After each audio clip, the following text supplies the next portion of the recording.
बिस्मिल्लाहिर्रहमानिर्रहीम, अस्सलामुअलैकुम। आज मैं आप लोगों के लिए जो रेसिपी लाई हूँ वो है भिंडी गोश्त। अच्छा, गोश्त की जगह पे मैंने चिकन रिप्लेस कर दी है कि चिकन मैं डाल रही हूँ। बना मैं भिंडी गोश्त की तो बिल्कुल वैसी ही रेसिपी बना रही हूँ, मगर मैं इस्तेमाल चिकन कर रही हूँ। तो चलें रेसिपी शुरू करते हैं। सबसे पहले मैंने पैन ले लिया, इसे हीट भी कर लिया। अब इसमें ऑयल डालती हूँ। भी कम इस्तेमाल करना है तो आप इस्तेमाल कर सकते हैं। तमाम मेजरमेंट आप अपने हिसाब से एडजस्ट कर लीजिएगा।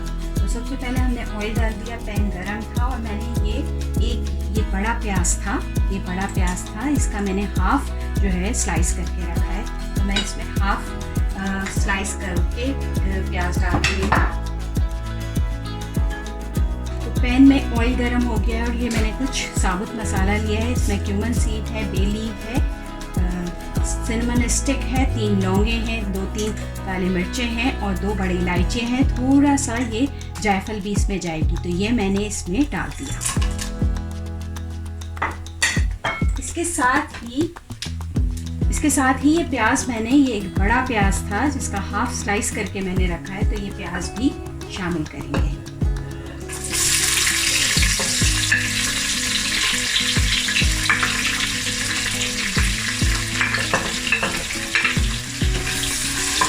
सब साबुत मसाले मैंने इसमें शामिल किए, उससे बड़ी अच्छी सी एक अरोमा आ रही है किचन में, एक बहुत मज़ेदार सी खुशबू आना शुरू हो गई है।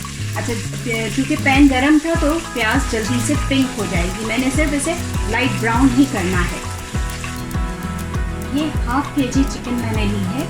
जैसे ही प्याज थोड़ी सी पिंक होगी मैं चिकन ऐड कर रही हूँ।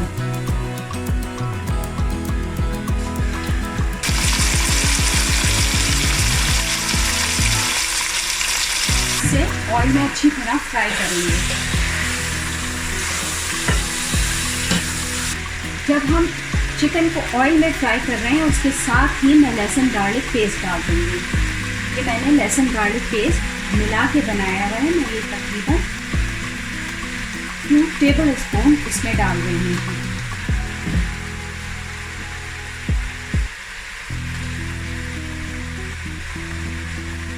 और इसको अच्छी तरह मिक्स कर देंगे। इसको अच्छी तरह मिक्स कर दिया है। जब तक चिकन का रंग पूरा चेंज नहीं हो जाता, इसको मैं तकरीबन 10 से 15-20 मिनट अच्छे इसी तरह फ्राई करूँगी। कोई मसाला ऐड नहीं करूँगी, 15-20 मिनट इसी तरह फ्राई करूँगी।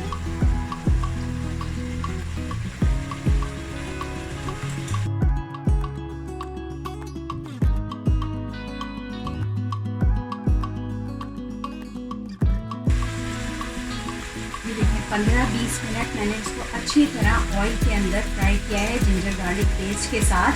अब मैं इसमें मसाला शामिल कर रही हूँ। वही रेगुलर मसाला है जो हम होममेड तरीके से भिंडी चिकन बना रही हूँ, तो भिंडी चिकन वैसे भिंडी गोश्त में जो शामिल करते हैं। अच्छा, ये मसाला है। ये मैं आपको बता दूँ कि ये धनिया पाउडर है। ये मैंने 2 टीस्पून धनिया पाउडर लिया है। हाफ़ टी स्पून मैंने चिली फ्लेक्स लिए हैं। हाफ़ टी स्पून मैंने चिली पाउडर लिया है। 1/4 टीस्पून मैंने हल्दी ली है। हाफ़ टी स्पून मैंने गरम मसाला लिया है। ये मैंने क्यूमन सीड और कोरिएंडर सीड जो रोस्टेड पाउडर होता है, ये तकरीबन हाफ़ टी स्पून से थोड़ा सा ज़्यादा मैंने लिया है। और ये थोड़ी सी नटखटी है। तो ये रेगुलर मसाला है जो हम सालन बनाते हुए डालते हैं, वही मसाला मैं इसमें शामिल कर रही हूँ। नहीं था तो अब मैं सॉल्ट डाल देती हूँ कि तकरीबन सब सॉल्ट टू टेस्ट है, तो मैं अपने टेस्ट के हिसाब से 1.5 टीस्पून सॉल्ट डाल रही हूँ। के साथ ही मैं 3 से 4 हरी मिर्चें भी साथ डाल रही हूँ। ये 2 मीडियम साइज मैंने टमाटर लिए हैं। ये भी फ्रेश टमाटर हैं और ये मैंने काट लिए हैं और अब ये मैं इसमें शामिल कर रही हूँ। अच्छा, फ्रेश टमाटर हैं तो ये अभी मैंने यार्ड से निकाले। तो ये बहुत ज़्यादा पानी रिलीज़ करते हैं, बहुत ही फ्रेश होते हैं और बहुत ज़्यादा पानी छोड़ते हैं।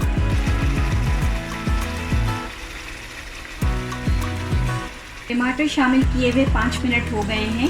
तो उसके साथ ही मैं ये भिंडी, देखिए मैंने ये मेरी गार्डन ही की भिंडी थी और जितनी तैयार थी वो सब मैं ले आई हूँ। इसकी तादाद तो मुझे नहीं मालूम कि 1 पाव है, 1 पाव से कम है ये तकरीबन।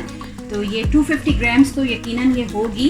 तो ये मैंने देखे कुछ छोटी कुछ बड़ी